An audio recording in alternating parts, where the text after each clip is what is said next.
Dear students, welcome to my channel. बच्चों, आज की क्लास में हम फिर से क्लास 10th का पार्ट 6 चैप्टर का नाम है बहादुर लेकर के आए हैं, जिसका क्वेश्चन आंसर आज हम कराने वाले हैं। तो वीडियो को शुरू से लेकर लास्ट तक ज़रूर बने रहिएगा और वीडियो पसंद आएगा तो लाइक सब्सक्राइब करना ना भूलिएगा, क्योंकि वीडियो बहुत ही मेहनत से बनता है।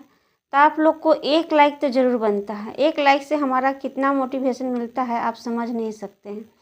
तो इसलिए हमारे वीडियो को ज़रूर से ज़रूर लाइक कीजिएगा और अपने दोस्तों में शेयर कीजिएगा। पिछले क्लास में हमने पार्ट 1 से लेकर के 5 तक करा दिए हैं। जिस बच्चा को नहीं मिला है आप जा कर के मेरे चैनल पर विजिट कर सकते हैं। तो चलिए हम शुरू करते हैं पार्ट से।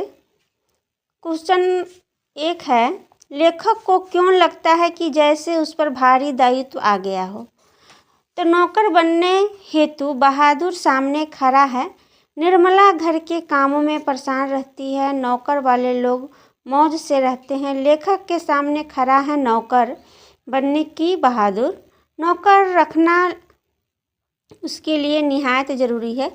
इस स्थिति में लेखक को लगता है कि जैसे उस पर एक भारी दायित्व आ गया है। बच्चों, आप लोग जूम करके क्वेश्चन को आप नोट कर लीजिएगा, ठीक है। दूसरा प्रश्न है, अपने शब्दों में पहली बार दिखे बहादुर का वर्णन कीजिए। बहादुर खड़ा खड़ा अपनी माँ मलका रहा था, आँख मलका रहा था। 12-13 वर्ष की उम्र है। ठिकना चकैत शरीर, गोरा रंग, चिपटा मुँह है। सफ़ेद गंजी आधी बाँह वाली, सफ़ेद कमीज, भरे रंग का पुराना जूता पहने था। गले में एकाटो की तरह रुमाल बांधा हुआ था, ठीक है। इसका तीसरा प्रश्न है, लेखक को क्यों लगता है कि नौकर रखना बहुत जरूर हो गया था। लेखक को क्यों लगता है कि नौकर रखना बहुत जरूरी हो गया था। लेखक के भाइयों के यहाँ नौकर थे। भाभी आराम से रानियों की तरह बैठ कर के समय बिताती थी। उसके विपरीत लेखक की पत्नी निर्मला भर दिन काम करते करते परेशान रहा करती। ऊपर से निर्मला अस्वस्थ भी रहने लगी थी। ऐसी हालत में लेखक को नौकर रखना हो गया था। इसका यही आंसर है।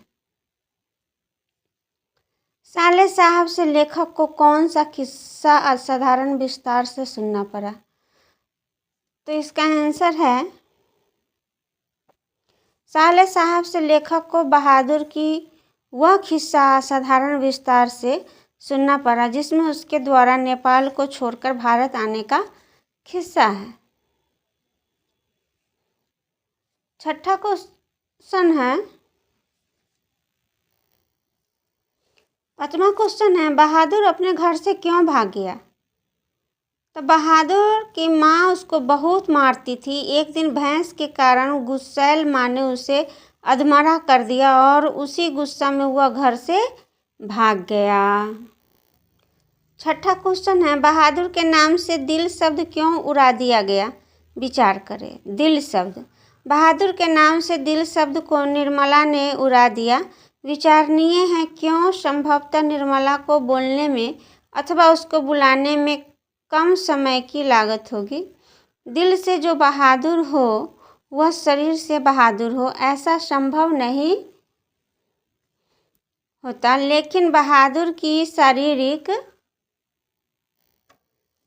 क्षमता बहादुर जैसा ही था, मात्र वह दिल से ही बहादुर नहीं था। इसलिए दिल हटाकर बहादुर के नाम से पुकारा जाता था।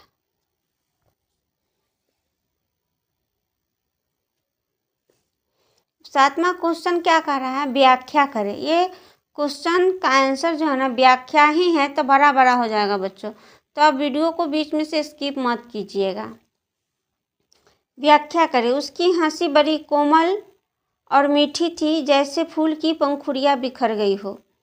तो प्रस्तुत पंक्ति हमारे पाठ्य पुस्तक गोधूली भाग 2 खंड के बहादुर शीर्षक कहानी से उद्भूत किया गया है, जिसके लेखक अमरकांत जी है। जिसके लेखक कौन है, अमरकांत जी है।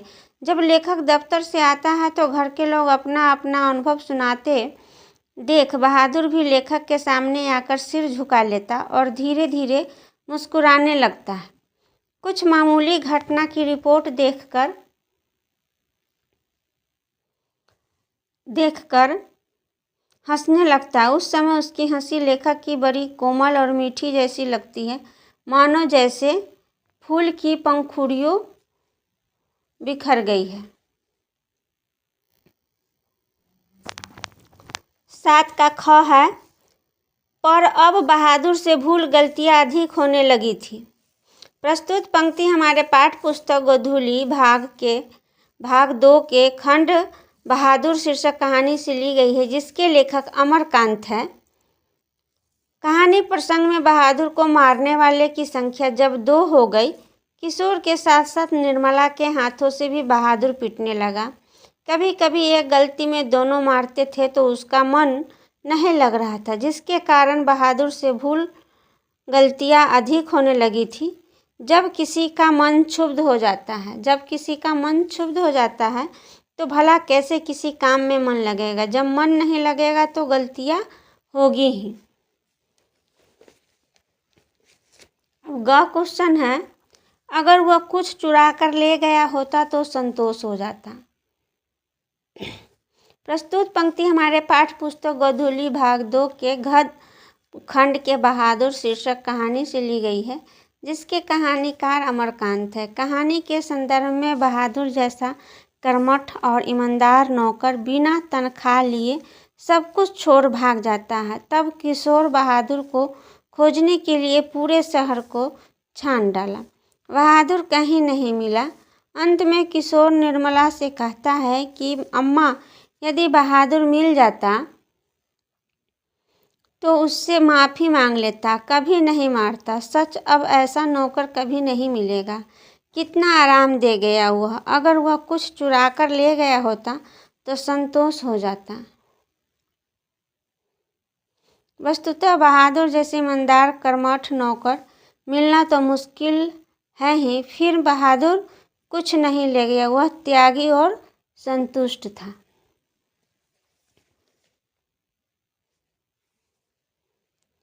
हाँ, यदि मैं न मारता तो शायद वह न जाता। प्रस्तुत पंक्ति अमरकांत का है। अमरकांत द्वारा लिखित बहादुर शीर्षक कहानी में जब लेखक भी बहादुर को मार दिया तो बहादुर सब कुछ छोड़ भाग जाता है।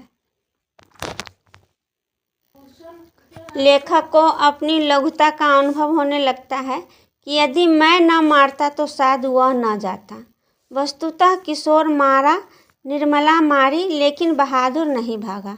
लेखक के हाथ मार खाकर समझ जाता है कि हमको समझने वाला अब कोई नहीं है, तो वह भाग गया।